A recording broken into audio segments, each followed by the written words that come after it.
Guys, hello guys, how are you? Welcome to Electron Chemistry Center. This is VKM. Hope you all are doing great. Welcome to the class. Guys, as you know, we have discussed, you know, we have completed almost 8 classes of alloalkanes, alloarenes, as you know. But last time the ninth class was interrupted because of network issues. I'm continuing the same session now. It will be a continuation of class 8, guys. It will be a continuation of class 8. Right, guys? Shall we go on to the class? Right. So, chemical properties of alloarenes we supposed to discuss. Under chemical properties of alloarenes, we are going to talk about electrophilic substitution reactions. Guys, as you know, alloarenes in the sense C6H5X minus, sorry, C6H5X, right? This X is having lone pair of electrons, and this is arene ring. This ring is electron rich, guys. This ring is electron rich. It is because of the presence of pi electron density, guys. It is because of the presence of pi electron density. It is electron rich, so it can easily attack the electrophile can easily attack that ring, guys. So that's the reason they can undergo electrophilic substitution reactions, right? So ring is rich of electrons. Ring is rich of electrons due to the high electron density on the benzene ring. It is being attacked by electrophiles, hence they will undergo electrophilic substitution reactions, guys. Hope you understand, right? And what are those electrophilic substitution reactions? In the last lecture also we had discussed, guys. First is halogenation, second is nitration, third is sulfonation, and fourth is Friedel-Crafts reaction, guys, right? So about this a brief discussion we have already given in the last lecture. You can see there, right? Lecture 8. And then under Friedel-Crafts reaction there are two types, guys. In Friedel-Crafts reaction there is a formation of new CC bond. So there are two types of Friedel-Crafts reactions. One is alkylation and another one is acylation, guys. One is alkylation and another one is acylation, guys, right? So, and before going into the each and every reaction, there are 5 reactions. There are 5 electrophilic substitution reactions, guys. One is halogenation, and second one is nitration, third one is sulfonation, and fourth one is Friedel-Crafts alkylation, fifth one is Friedel-Crafts acylation, guys, right? So before going into the those reactions, you need to understand a very important point here. Haloarene in the sense that may be any halogen. Halogen is attached to benzene ring, guys, as you know, and this halogen is having lone pair of electrons, guys, because of high electronegativity. Halogens being high electronegative elements, they can act as electron withdrawing groups according to which effect, guys? According to minus I effect. According to negative inductive effect, these halogens can act as electron withdrawing groups, whereas because of the presence of this lone pair of electrons, if you see that electron density on the halogens is very high, so due to that what will happen? It can act as electron releasing group according to mesomeric effect, guys. According to mesomeric effect. So all halogens are minus I as well as plus M groups, guys. All halogens are minus I as well as plus M groups. But as you know, guys, mesomeric effect is dominant. Mesomeric effect is dominant than inductive effect, guys. Mesomeric effect is dominant than inductive effect. So halogens are considered to be plus M groups. Halogens are considered to be plus M groups. Though they are electron withdrawing groups, they can act as ortho-para directing groups. They can act as ortho-para directing groups, guys. Ortho-para directing groups in the sense they will allow the incoming electrophile to attack at ortho position as well as at the para position, guys. They will allow the incoming electrophile to attack at para as well as ortho position. Generally, electron withdrawing groups. Generally, electron withdrawing groups are supposed to be meta-directing groups, guys. Supposed to be meta-directing groups, but though halogens are electron withdrawing groups, they can act as ortho-para-directing groups. This is the reason. Because mesomeric effect is dominant and electron pair density is more on the halogen, this electron pair density will be given to the benzene ring, hence they can act as ortho-para directing groups. Hope you understand this point, guys. Hope it is clear, right? Now, if you observe all of these reactions, as I mentioned it, there are 5 reactions. In all these 5 reactions, there is a possible formation of 2 products. In each and every reaction, one is ortho product and another one is para product, guys. One is ortho product, another one is para product, guys, right? So let's talk about those products now. First one is halogenation. First reaction, halogenation. Example, what I am talking about here, chlorination. What I am talking about here, it is a chlorination. This chlorobenzene, whenever it is treated with chlorine in the presence of anhydrous AlCl3, you can use it, as well as anhydrous iron chloride also can be used, right? It is a first reaction. Both these are examples of Lewis acids, guys. Both these are examples of Lewis acids, and these Lewis acids can act as a catalyst. They can generate the electrophile, guys. They can generate the electrophile. That's why we will be using Lewis acids, guys. Hope you understand the point. Now it will give 2 products, guys. One product is ortho product, another product is para product, guys. Another product is para product. Now if you observe it, guys, those 2 products, one is 1,4 dichlorobenzene. This is major product, guys. Another one is 1,2 dichlorobenzene. This is minor product, guys. So this minor product here it is ortho product, guys. This major product here it is para product, guys. Sir, you might ask me the doubt, right? Why ortho product is minor? As you know, guys, both the chlorine groups are adjacent to each other. When they are adjacent, so obviously there might be a possibility of interelectronic repulsions between the electron pairs of these 2 chlorine atoms.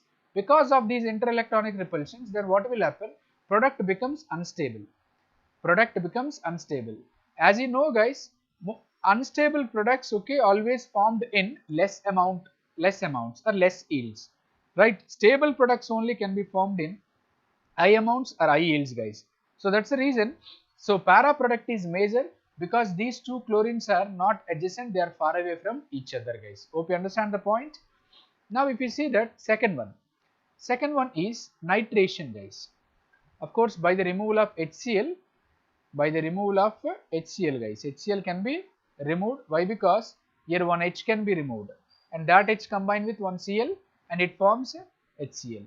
Second reaction we are going to talk about is nitration. In first reaction, chlorination, Cl plus is the electrophile, guys. Cl plus is the electrophile. But whereas in nitration, NO2 plus is the electrophile. This NO2 plus is called as nitronium ion. This NO2 plus is called as a nitronium ion, guys. And in this we will be using nitration mixture. In nitration reaction, guys, we will be using nitration mixture, guys. And this nitration mixture, guys, it is 1:1 ratio of concentrated HNO3 plus concentrated H2SO4, guys. Concentrated HNO3, nitric acid, concentrated sulfuric acid, 1 part of concentrated nitric acid, 1 part of concentrated sulfuric acid can be called as nitration mixture, guys. Hope you understand, right? If chlorobenzene undergo nitration, obviously you will get 2 products, guys. You will get 2 products, and those products are, one is major para product, 1-chloro-4-nitrobenzene, guys. 1-chloro-4-nitrobenzene. And second product, that is, you can observe it here, 1-chloro-2-nitrobenzene, guys. That is minor product. 1-chloro-2-nitrobenzene. This product is 1-chloro-2-nitrobenzene, guys. 1-chloro-2-nitrobenzene. It is ortho product, obviously minor. It is para product, it is major, guys, right? by the removal of 2 moles of water. 2 moles of water can be removed from the reaction, guys. So it is second reaction. First one is chlorination, second one is the nitration. Let's talk about the next reaction, that is sulfonation, guys. What is the next reaction, guys? Sulfonation, guys. Guys, in sulfonation SO3 is electrophile, guys. SO3 is electrophile. When chlorobenzene is treated with concentrated sulfuric acid, it is treated with concentrated sulfuric acid, there is a possible formation of two products, but here we will use only concentrated sulfuric acid. One is 4-chlorobenzene sulfonic acid and another one is 2-chlorobenzene sulfonic acid.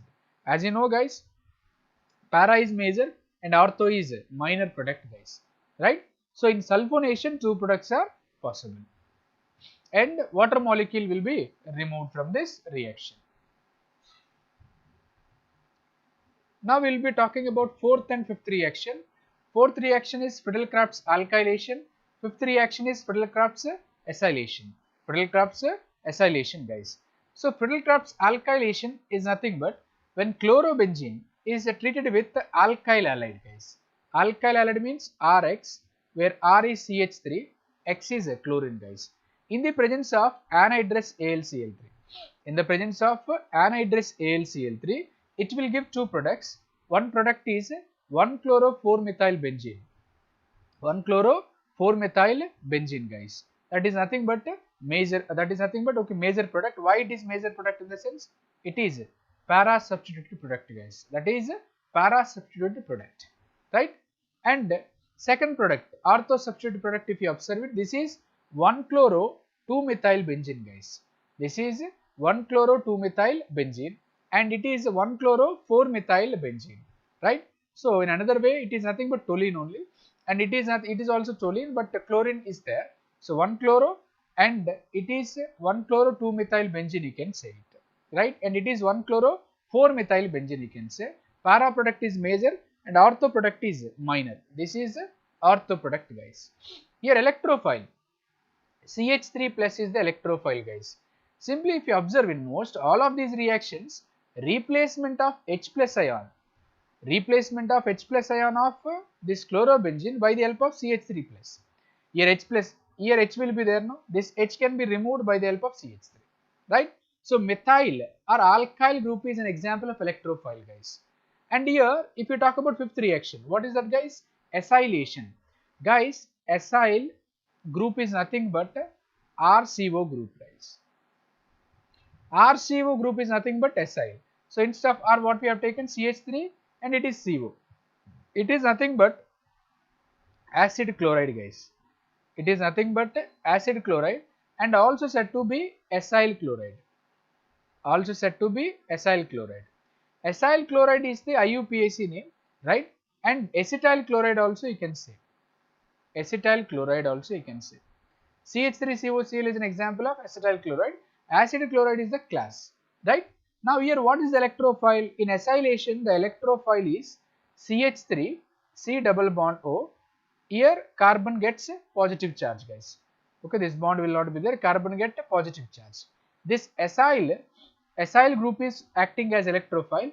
Replacement of this H by the acyl group is known as acylation, or else Friedel-Crafts acylation. If you observe the products here, you can check it carefully. One product is 4-chloroacetophenone, another product is 2-chloroacetophenone, guys. Guys, acetophenone, what is the formula? C6H5 COCH3, right? So this is called as acetophenone. At fourth position you have chlorine, that's why it is 4-chloroacetophenone or para-chloroacetophenone. Common name is para-chloroacetophenone, guys.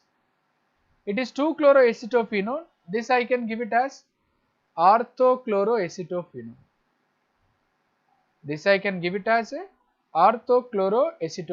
Guys. So orthochloroacetophenone is minor product. Para-chloroacetophenone is major product, guys. Hope you understand the difference. Is it clear for you guys? Right? By the elimination of 2HCl. So these are the 5 reactions, guys. One is halogenation, Second one is, halogenation example chlorination. Second one nitration. Third one sulfonation. Fourth one Friedel-Crafts alkylation. Fifth one Friedel-Crafts acylation, guys. MCQs, it's your turn now. Okay, the correct answers please post it in the comment box. Chlorobenzene after chlorination. Chlorobenzene after chlorination gives, right? So chlorobenzene after chlorination, it gives which products? First one, 1,2 dichlorobenzene, 1,4 dichlorobenzene, 1,3 dichlorobenzene are both A and B. Which is the correct answer? As you know, guys, there is a possible formation of obviously ortho and para products. Ortho and para products means both A and B. So option D is the correct answer. It gives 1,2 as well as 1,4 dichlorobenzene, guys. Okay.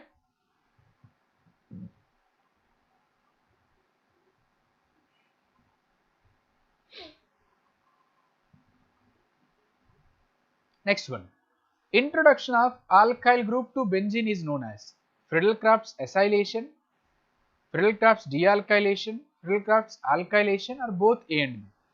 Alkyl group in the sense from alkyl halide, if we introduce alkyl group onto the arene, that means okay, onto the alloarene or onto the benzene ring, that reaction is known as the Friedel-Crafts acylation, sorry, Friedel-Crafts alkylation. Okay, so that is the introduction of alkyl group is nothing but Friedel-Crafts alkylation. Hope you understand, guys. Right, let's move on to the next question.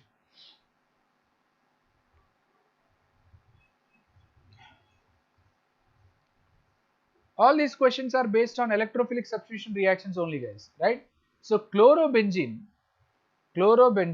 when treated with acetyl chloride in the presence of anhydrous aluminum chloride, it gives, obviously as you know, electrophilic substitution reactions will give two products, ortho as well as para.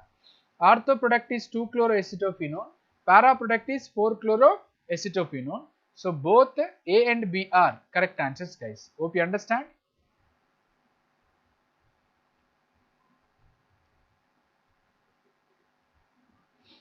Another easy question, guys, that you can see here. Chlorobenzene on sulfonation. Chlorobenzene on sulfonation. Sulfonation in the sense treatment with concentrated sulfuric acid. It will give 4-chlorobenzene sulfonic acid. 4-chlorobenzene sulfonic acid. Guys, benzene sulfonic acid means C6H5SO3H. At fourth position, chlorine. Second position also will get chlorine. So 2-chlorobenzene sulfonic acid also is formed as a product, but it is in minor amount. So both A and B. This is the major product. This product is a major and this product is a minor. Both the products are possible, guys. Hope you understand. Now, chemical properties of alloarenes, and this chemical property is nothing but reaction with metals, guys. Guys, I repeat once again. In alloalkanes, we are discussed about nucleophilic substitution reactions, elimination reactions, as well as reaction with metals we are discussed, right? So first reaction, second reaction and third reaction, guys.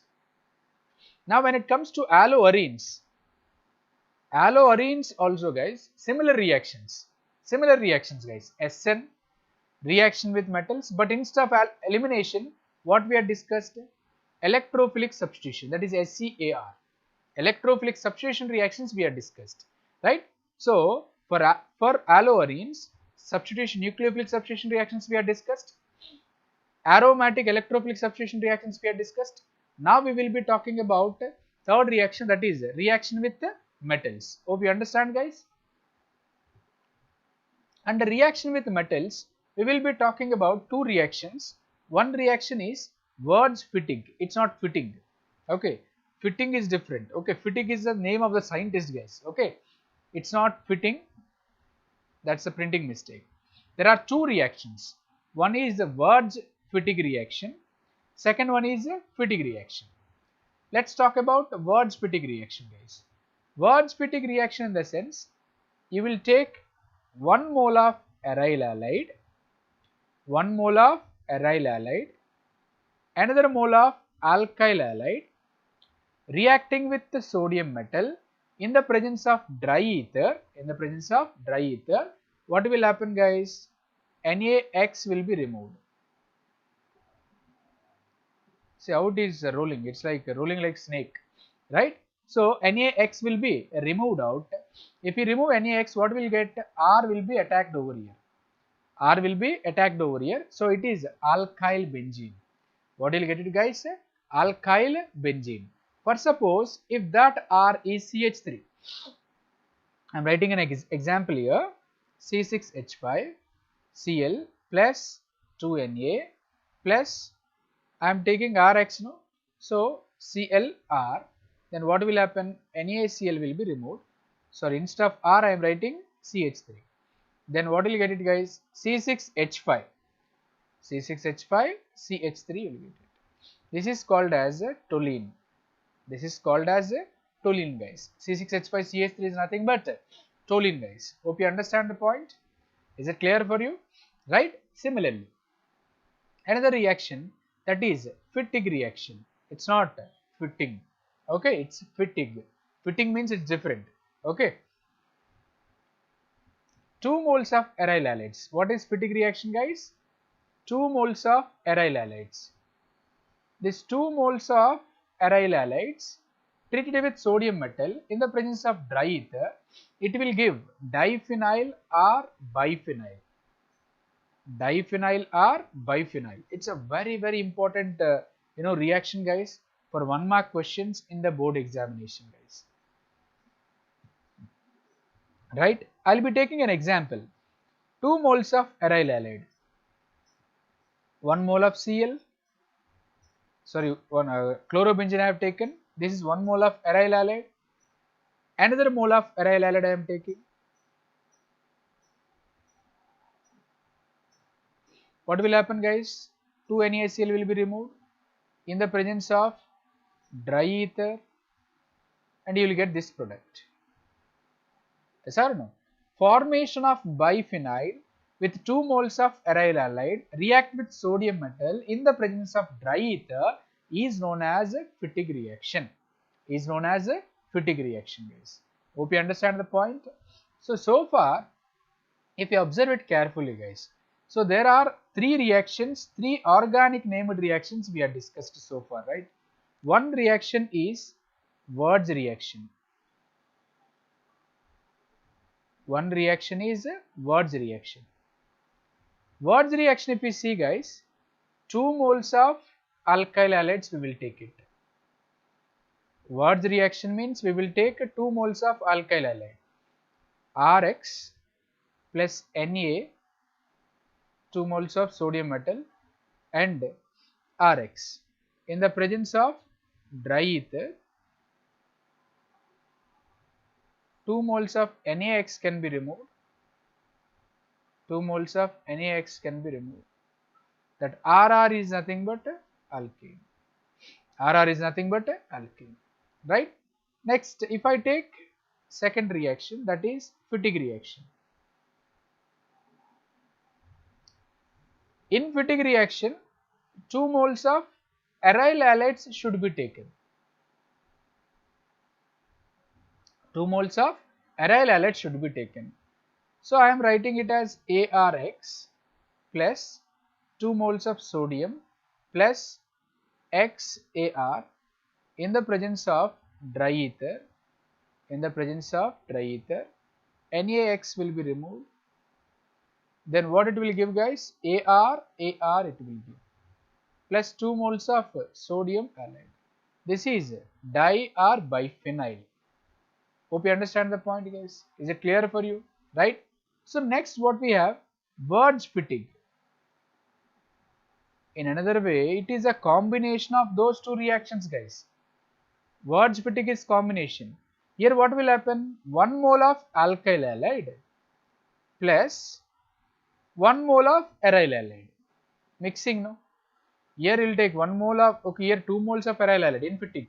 Here 2 moles of alkyl halide. Here 1 mole of alkyl halide, 1 mole of aryl halide in the presence of dry ether.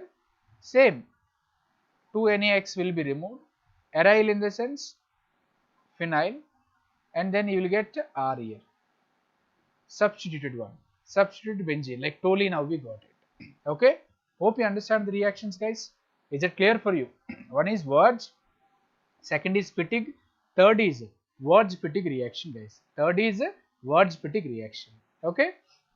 Now we will solve some in-textual questions. We'll solve some in-textual questions, guys. It's a very important question if you check it, and very lengthy. These are, organic conversions questions. I'll be displaying whole question at a time.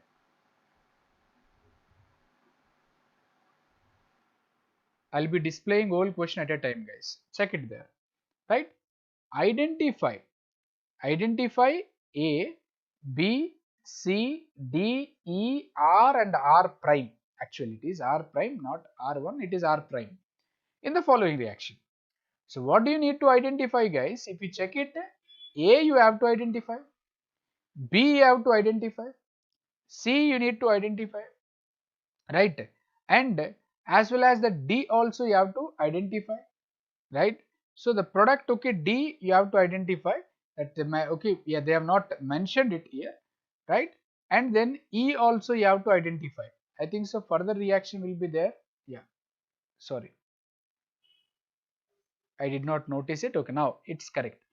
D also you have to identify, E also you have to identify, and then you have to identify R. What is this R and what is this R prime? Check the question carefully, guys. Check the question. It's very lengthy question, right?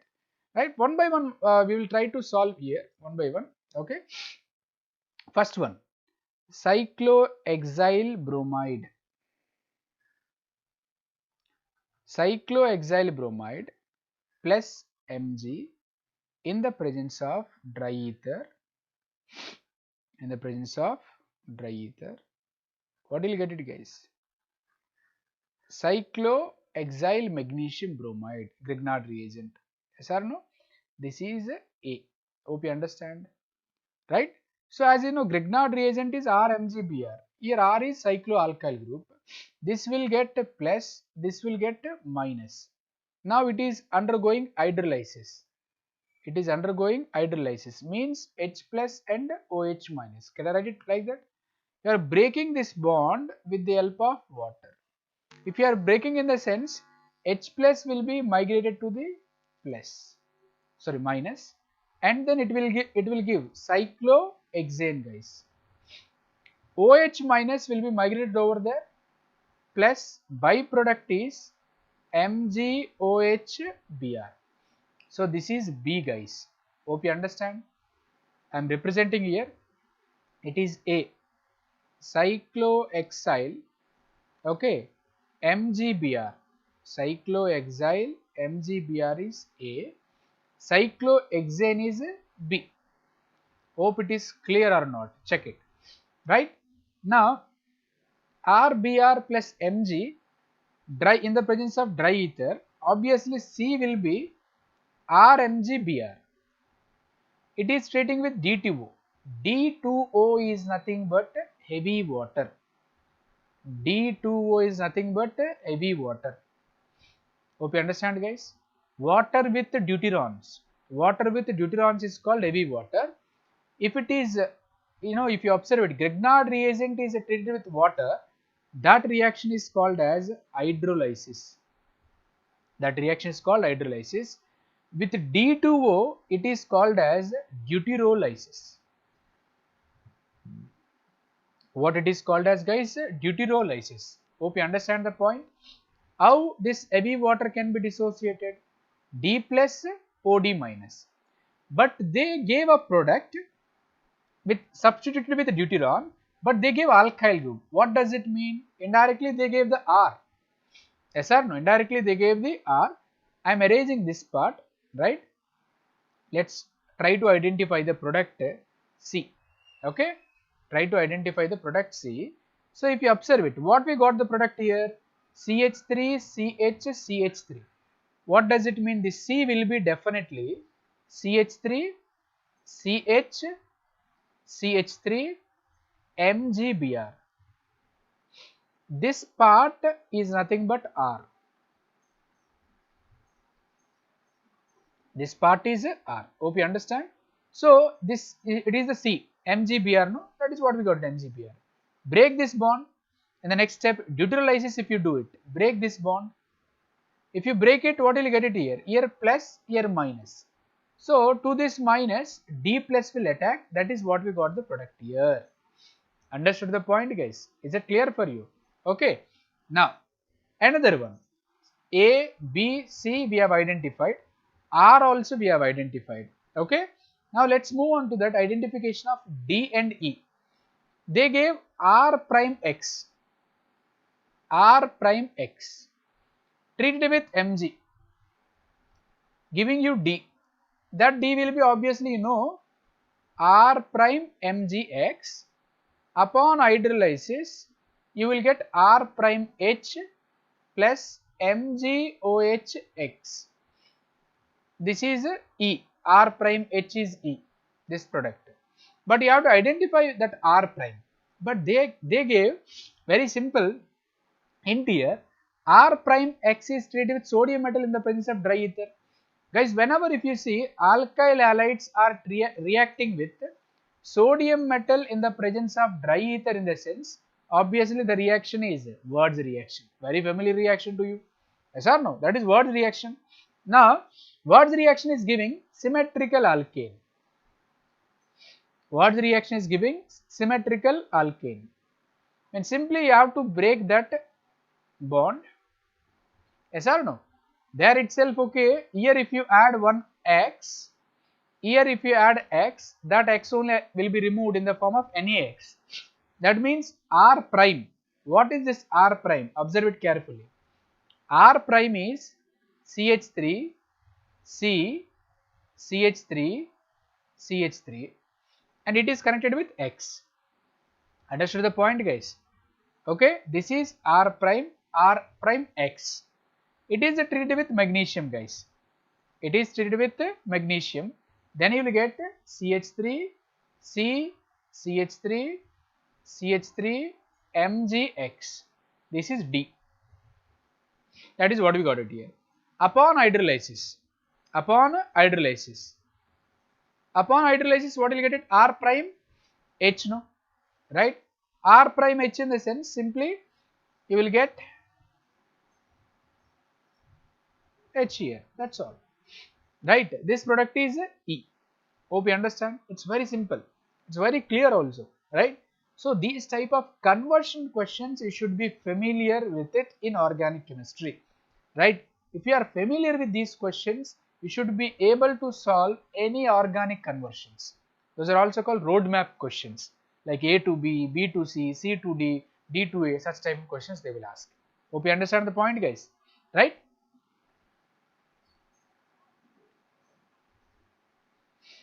They gave answers, whatever we have solved it. If you want, you can check it. Right? This is A, this is B, cyclohexane, RMgBr, this is R group, and R prime, this is D, and the last one is product E. Right? All we have identified.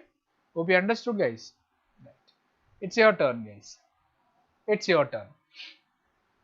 Right? We need to identify. The product here. The product you have to identify. Right? Check it.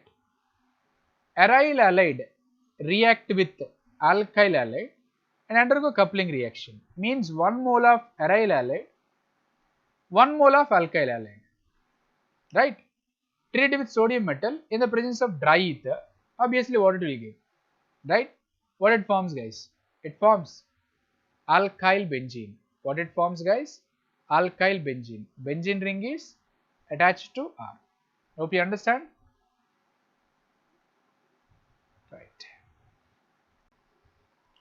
Now we will be continuing with the session. Right. So far, total chemical properties are done, guys. Chemical properties of haloalkanes, chemical properties of haloarenes is done. Right. So for introduction, nomenclature, physical properties, preparation methods of haloalkanes as well as haloarenes, and chemical properties of haloalkanes, haloarenes is done. Right now, the most important part is optical activity. What we are going to talk about, guys? Optical activity, we are going to talk about it. So this optical activity part is very interesting and very important also to understand the stereochemical aspects. Stereochemical aspects of SN1 and SN2 we have discussed it already.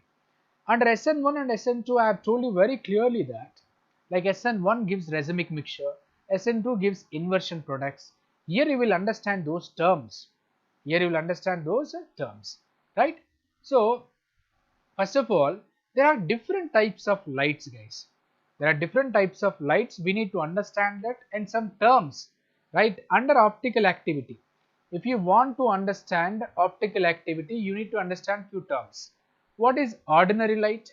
What is monochromatic light? What is plane polarized light? What is asymmetric carbon atom? Also called as chiral carbon atom. Also called as chiral carbon atom, guys, right? So you need to understand these terms in detail, right? So first of all, this ordinary light, as you know, guys, if you switch on the torch light, then what will happen, guys? So that torch light, that light has different wavelengths and that light vibrates in all planes. Here you can see the light is vibrating in all planes. Here it this way, this way, this way, this way, this way also, this way also, this way also, this way also, this way also. But direction of the propagation of light is in this way, right? And all these planes are perpendicular.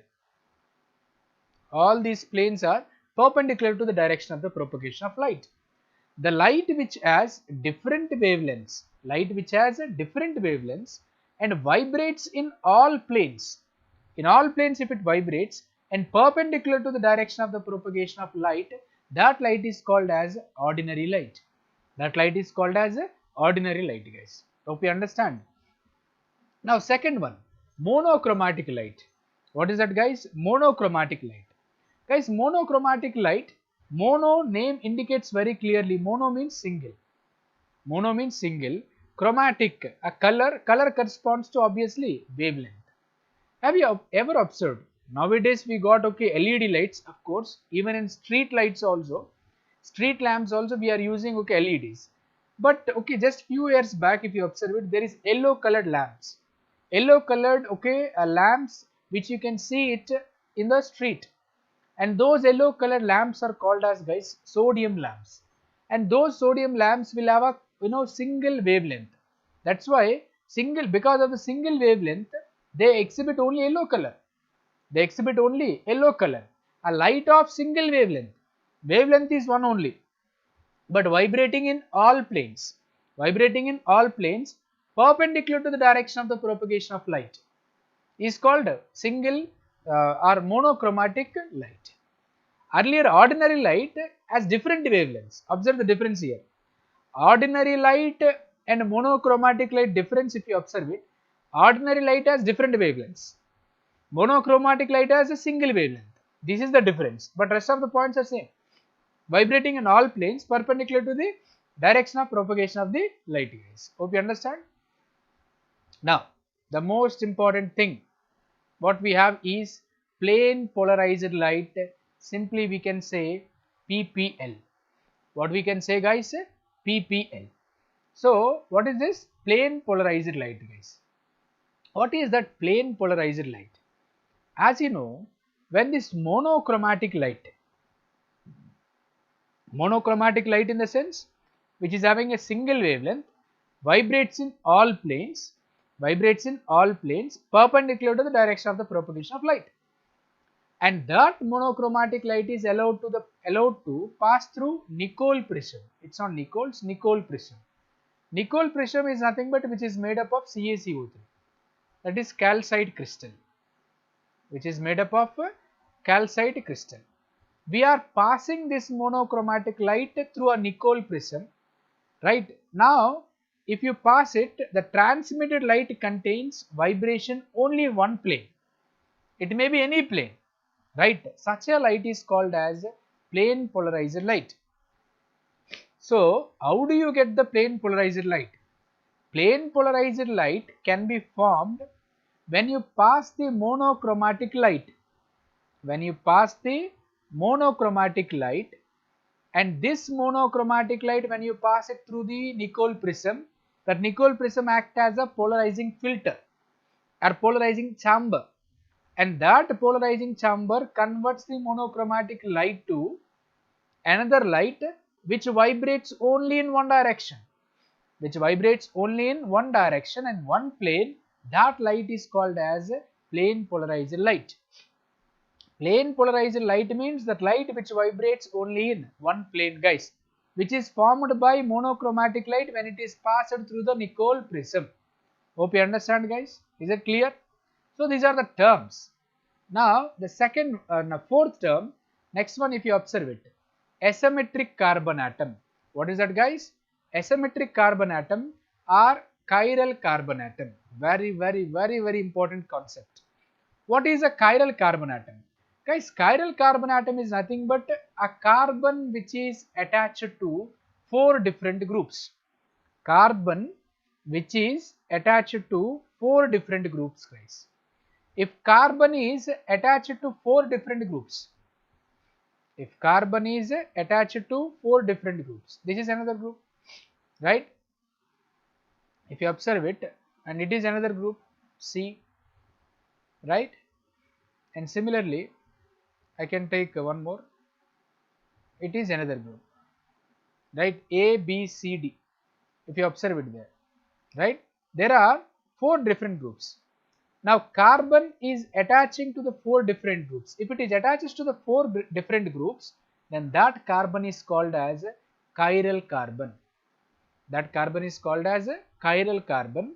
A chiral carbon can be indicated with the help of asterisk mark. It can be indicated with the help of asterisk mark, right? So whenever you see this asterisk mark, means the carbon is chiral. Carbon is chiral. A carbon atom which is attached to four different monovalent atoms or group of atoms is called asymmetric carbon atom. Hope you understand, guys. Similarly, carbon F, Cl, Br, I. This is asymmetric carbon atom. Why? Because carbon is attached to four different groups or atoms, right? So this is an example of chiral carbon atom. It is an example of chiral carbon atom, which is also called as asymmetric carbon atom, guys. Hope you understand. Now you can see that there is an example given which is called lactic acid. What it is called as, guys? Lactic acid. That carbon is attached to four different groups. It is H is one group, CH3 is another group, OH is another group, carboxylic acid is another group, right? You can see there very clearly. There are four different groups: H, CH3, OH, COH. So this is nothing but lactic acid, guys. What is this called as? Lactic acid, right? So now lactic acid is an example of a chiral molecule. Lactic acid is an example of a chiral molecule. If you see, this is the carbon. Carbon is attached to four different groups: 1, 2, 3, 4. So this is the chiral carbon, which is indicated with the help of asterisk mark. So what is the point of discussing about this chiral carbon or asymmetric carbon, right, guys? So to discuss optical activity, we should understand these terms, that chiral carbon or asymmetric carbon terms you need to understand, right? So optical activity, in the sense, what is that optical activity? We have learned about plane polarized light. So for suppose when you pass the plane polarized light through the aqueous solution of a substance, which substance, guys? Organic substance, that containing asymmetric carbon atom, right? So that containing a asymmetric carbon atom, and the plane polarized light is rotated either to the right side or to the left. This is called optical activity, and the substance is called as optically active substance, guys. Means, for suppose if I take, this is the organic substance, guys. This is the organic substance. I am passing the plane polarized light through it, right? For suppose if this substance is optically active, if this substance is optically active and the plane polarizer light, when we pass through it, it rotates the plane polarizer light either to the right side or to the left side, either to the right side or to the left side. For suppose if it rotates the plane polarizer light either to the right side or left side, then this compound is called as optically active compound, guys. What is called as, guys? Optically active, right? And what is the example given? The optically active compound example, lactic acid, have you seen? Already I have seen that. 2-chlorobutane. Observe it carefully. CH3, CHCl. Excuse me, guys. 2-chloro means CH2, CH3. This is butane, at second position chlorine. If you observe it carefully, guys, observe it carefully, you need to understand that it should have a chiral carbon. This carbon is chiral carbon, second carbon. Why? To this carbon, one group is attached, second group, third group, whole ethyl group is one group. All these four groups are they same or different? Tell me. Are they same or different? They are different, no? So all the carbon at all the groups which are attached to the carbon are different, and this carbon is called as a chiral carbon or asymmetric carbon. So hence it can show optical activity. Hence it can show optical activity, and the substance is called as optically active substance. So it can rotate the PPL. PPL means plane polarizer light. It can rotate the PPL either to the right side or to the left side. All the possibilities are there. Now if you see, they are given glucose. What they have given, guys? Glucose. If you observe that, glucose, as you know, formula of the glucose is C6H12O6. It is the formula. Now observe it, how the glucose structure can be given.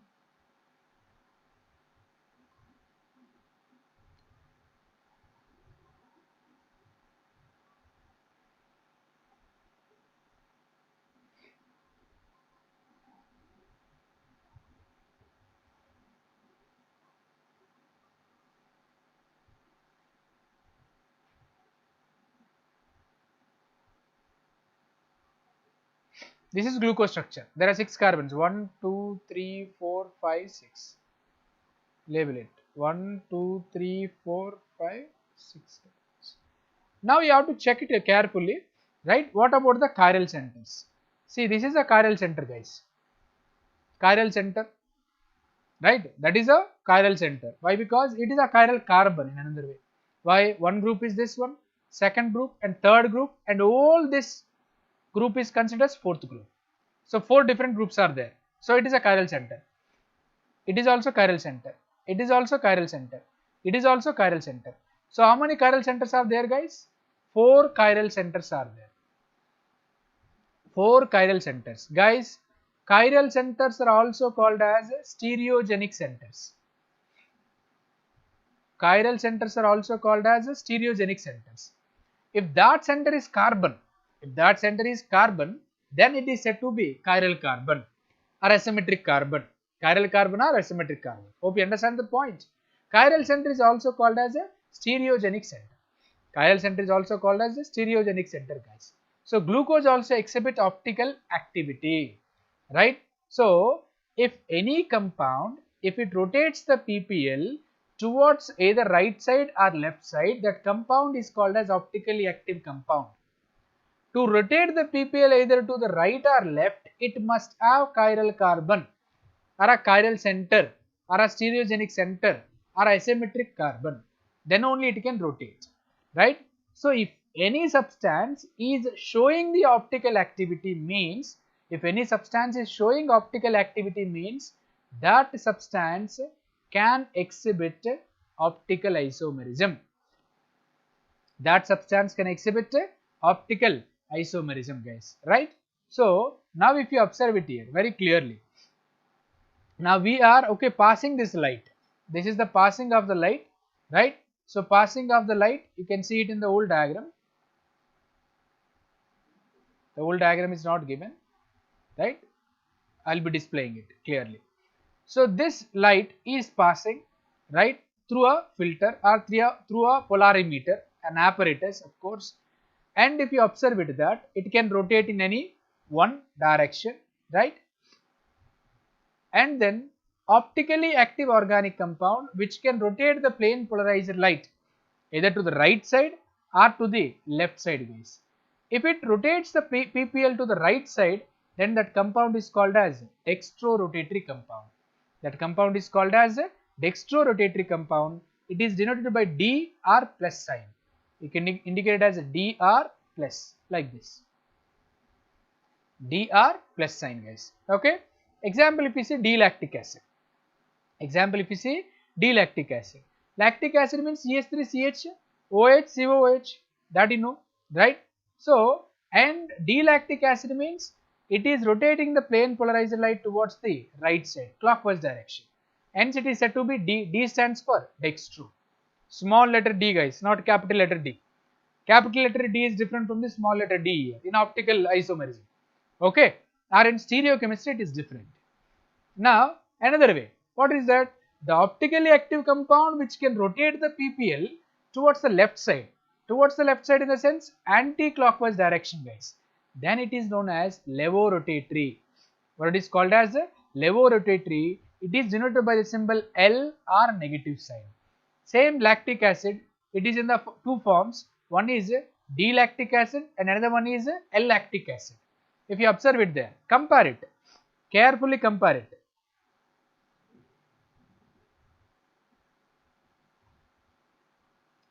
So, here OH group is on the right hand side. This lactic acid is called as D-lactic acid. This lactic acid is called as D-lactic and this lactic acid is called as L-lactic acid. That lactic acid is called as L-lactic acid. Here PPL is rotating towards the left side. Here PPL is rotating towards the right side, guys. Right? So, now if any compound rotates the PPL either to the right side or to the left side, that compound is called as optically active compound, guys. Understood the point? So you can make a note on it, right? Just observe it carefully, right? Now, optical activity terms we have discussed. So far we have discussed only about terms like what is ordinary light, what is monochromatic light, what is asymmetric carbon or chiral carbon, what is plane polarized light, what is optical activity, all those we have discussed, right, guys? Now, what is optical isomerism? What is optical isomerism, right? Guys, isomerism, you know, compounds which are having same molecular formula but different structures. But optical isomerism is a type of stereoisomerism. It is a type of stereoisomerism. Optical isomerism is a type of stereoisomerism. So here both these are having the different forms of an optically active compound having same molecular and structural formula. Molecular formula is same, structural formula also same, but having non-superimposable objects and mirror images to each other, right? So opposite action on plane polarized light are called optical isomers and the phenomenon is called as optical isomerism, right, guys? Simply to exhibit optical isomerism, compound should have chiral carbon or else asymmetric carbon. Compound should have chiral or asymmetric carbon, first thing. And that compound, it should rotate the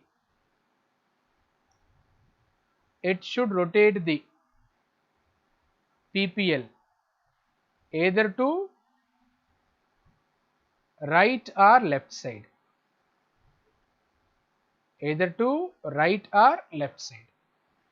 rotates the plane polarizer light either to the right or left side, and that compound can exhibit optical isomerism. Okay, and compound should have mirror images and non-superimposable to each other. Mirror images and non-superimposable to each other. That compound mirror images are non-superimposable, mirror images to each other, okay, and non-superimposable to each other. Or suppose if you observe it, you just okay try to understand with the help of example. Hope you can see the video clearly, right? Okay, so you can see this. This is your right hand. It is your right hand. It is your left hand, right? So if you observe it, both are mirror images. Both are mirror images. Right and left both are mirror images. Try to superimposable. Try to superimpose on it. Are they superimposable? No. See, thumbs are okay separate. Are they superimposable? Both right hand and left hand are mirror images to each other. Both are mirror images but non-superimposable. But non-superimposable. That you can see here. Non-superimposable.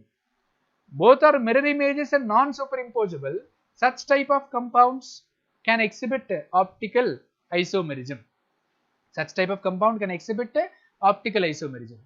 Compounds which are having same molecular and structural formula, but if there is any difference in the direction of rotation of the plane polarized light, such compounds are called as optical isomers, and the phenomenon is known as optical isomerism. To exhibit optical isomerism, compound should have chiral carbon atom. It should rotate the PPL either to the right side or left side. If it rotates it to the right side, it is dextro. If it is rotated to the left side, it is said to be levo-rotated. Hope you are following it, guys, right? And compound should have mirror images and which are non-superimposable to each other. Hope you understand, guys. The point is clear, right? And compound which are having compound, okay, before going into it, like let us say I am taking example that lactic acid example.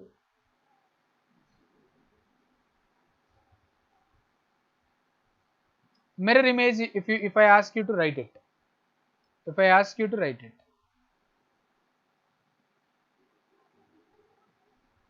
okay, if I ask you to write it the mirror image, what will write it? C, OH will be on that side, H will be on this side, CH3 COOH, okay, won't be changes. Yes or no? Try to observe it. So if I keep and in your mirror like this, it won't looks like this, no? Never. That is not possible, right? So if you keep and like this, okay, it looks like this only, not like this, right?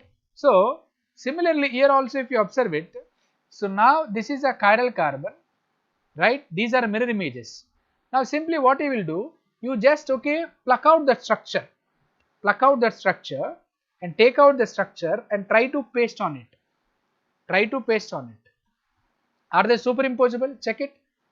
Are they superimposable? OH will come over here, right? OH will come over here and H will come over here. They are non-superimposable, right? So mirror images and non-superimposable are called as enantiomers. What they are called as, guys? Enantiomers. Enantiomers are nothing but which are mirror images and non-superimposable. Mirror images and non-superimposable. That's why enantiomers are optically active compounds. Enantiomers are optically active compounds. They can exhibit optical isomerism, guys. They can exhibit optical isomerism, right? All enantiomers can exhibit optical isomerism. Those are optically active compounds, guys. Now, enantiomers, one is D form, right? Also can be written as plus, and another one is L form, also can be written as minus. So D form and L form both are enantiomers. Why? Because, right? Why? What's the reason? Both rotates the plane polarized light, one in right side, another one is in left side. Here if you observe it very clearly, D form, this is D-lactic acid. This is D-lactic acid and it is L-lactic acid. Both are examples of enantiomers. Enantiomers are optically active. That is what I told you now. Let's talk about now the topic here, racemic mixture. What is that, guys? Racemic mixture, very important 1 mark question, right? How they will ask a question here. Racemic mixture is nothing but it is an equimolar mixture of dextro and levorotatory forms. It is an equimolar mixture of dextro and levorotatory forms. of the same optically active compound which are optically inactive due to external compensation of optical rotation is known as racemic mixture. It is denoted by DLR plus or minus sign. DLR plus or minus sign. What does it mean? I told you individually D form we have and another form what we have? L form. Like let us say here, okay, I have taken a container. I have taken another container. In this container which form is there? D form. In this container which form is there? L form. Now I am transferring this L form to D form, right? I am adding L form to the D form. Now what will happen here? So in this container now, the new container consisting of both D form as well as L form. D form rotates the PPL to the right side, whereas L form rotates the PPL to the left side.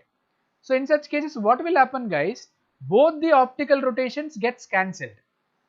Right, both the optical rotations gets cancelled. When both optical rotation gets cancelled, now this compound becomes optically inactive. Optically inactive. How they will ask a question in board exams? Why racemic mixture? Why racemic mixture is optically inactive? Why racemic mixture is optically inactive? Why racemic mixture is optically inactive guys? Optical rotation caused by one isomer gets cancelled by another isomer, hence racemic mixture is optically inactive. Racemic mixture is nothing but it is an equimolar mixture of. It is an equimolar mixture of. Equimolar means 50% D form, 50% L form. 50% D form and 50% L form. That is called equimolar mixture of D form and L form, right? So, and these are optically inactive due to external compensation. What is that external compensation? We are adding L form to the D form or D form to the L form. Externally we are adding. Yes or no? Externally we are adding it. Understood the point guys? Externally we are adding it. So, because of external compensation, racemic mixture is always optically inactive guys. Hope you understand, which is indicated as a DL. That is called as a DL mixture guys. Now I told you enantiomers means a pair of optically, a pair of optical isomers which are mirror images to each other but non-superimposable. Simply write it as a, which are non-superimposable mirror images, right?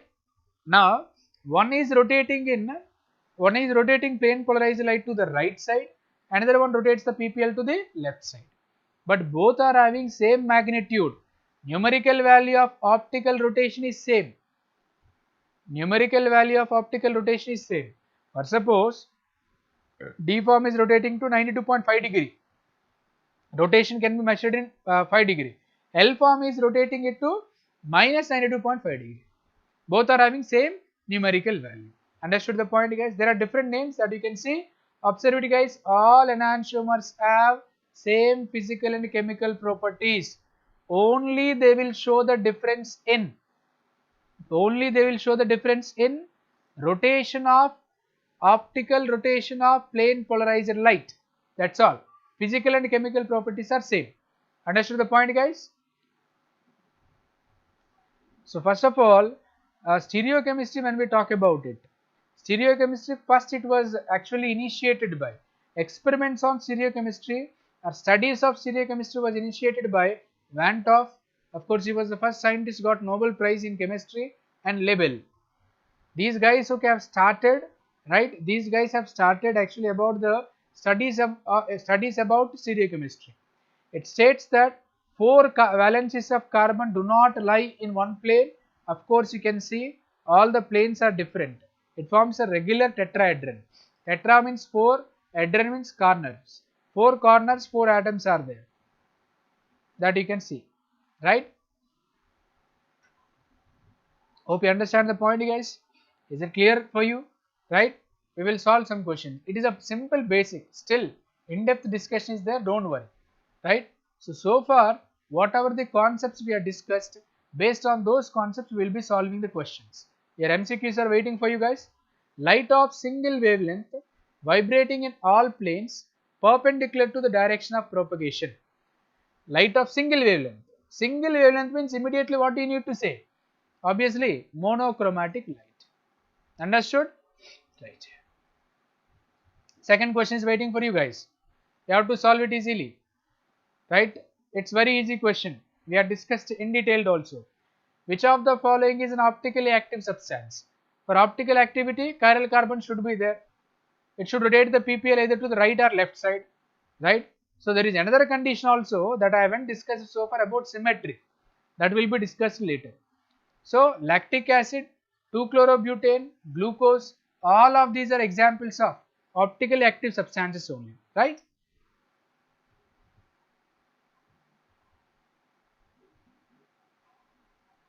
Guys, the stereoisomers which are mirror images are called enantiomers, right? But the stereoisomers which are not mirror images of each other is called as diastereomers.